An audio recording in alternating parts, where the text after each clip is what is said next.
Praise the Lord. ஆண்டவராகிய இயேசு கிறிஸ்துவின் நாமத்தினாலே இந்த நாளிலே கர்த்தருடைய வார்த்தை சங்கீதம் 50ஆம் சங்கீதம் 23ஆம் வசனத்தை நான் வாசிக்கிறேன்.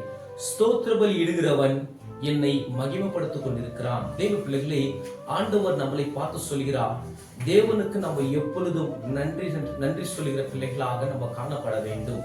தேவ பிள்ளைகளே, தேவன் இந்த உலகத்துல நம்மளோடு கூட இல்லாவிட்டால் நம்ம இந்த உலகத்துல நம்மளுக்கு பாதுகாப்பு இல்லை. 11 மாதங்கள் கர்த்தர் நம்மளை விசேஷித்தமாக நம்மளை வழி நடத்திருக்கிறார்.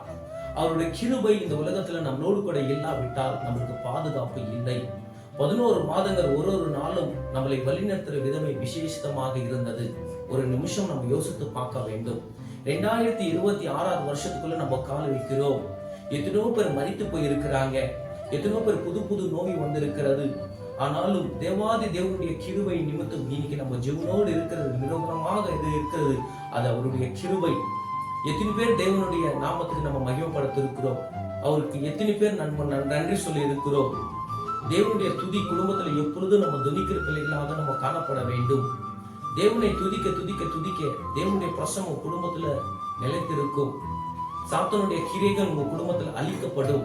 இன்னைக்கு குடும்பங்கள்ல நிறைய பேர் தேவனுக்கு நம்ம நன்றி சொல்லுகிறது இல்லை. தேவனுக்கிட்ட ஸ்டார்டிங்ல வருவாங்க. தேவன் அந்த குடும்பத்துக்கு எவ்வளவு நன்மையான காரியங்களை செய்வார். ஆனா தேவன் செய்த நன்மைகளை இந்த காலத்துல மறந்து விடுவாங்க. சபைக்கு கூப்பிடும் போது சில காரணங்களை சொல்லுவாங்க, வேலை இருக்குன்னு சொல்லுவாங்க. பிரச்சனை இருக்கும் போது தேவ சபை கண்ணுக்கு தெரிய கொண்டு இருக்கிறது. பிரச்சனை இல்லாத போது ஏன் நமக்கு சபைக்கு வராது இருக்கிறோம். இன்னைக்கு நம்மளோட வாழ்க்கையை தேவ சமூகத்துல தேவனுடைய கரத்துல நம்ம ஒப்பு கொடுக்கலாம். தேவனுக்கு நம்ம நன்றி சொல்லுகிற பிள்ளைகளாகவும் நம்ம காணப்படுறோம். எவ்வளவோ நன்மையான காரியங்களை செய்திருக்கிறார் என்று தேவனுக்கு எவ்வளவு நம்ம துதிக்கிறோமோ, எவ்வளவு நம்ம நன்றி சொல்கிறோமோ, தேவன் நம்மளை பார்த்து ரொம்ப சந்தோஷப்படுவார். அவரோட நாமத்தை நம்ம உயர்த்துகிற பிள்ளைகளாகவும் நம்ம காணப்பட வேண்டும். கர்த்தர் இந்த வார்த்தை மூலியமா உங்களோடு பேசினார் நான் விசுவாசிக்கிறேன். கர்த்தர் தாமே உங்களை ஆசீர்வதிப்பாராக. ஆமென்.